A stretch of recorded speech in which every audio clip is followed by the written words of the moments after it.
Hello guys, in this video I'm just going to explain how to set passcode for your PS Portal. It's very simple. Okay, what you need to do is simply you can slide like this, or you can press PS button if you have the latest software, and then go to settings. Under settings, right, you can see the system and then go to passcode. Okay, under passcode, right, I'm going to set this 0000,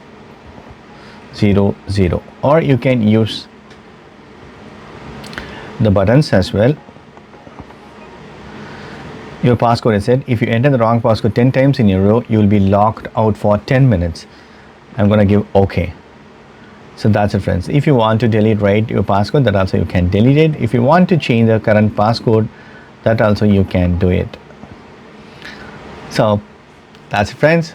Hope this video is definitely helpful. Thank you so much for watching. Please put a comments and feedbacks in video forms. Thank you. Bye. Take care, friends.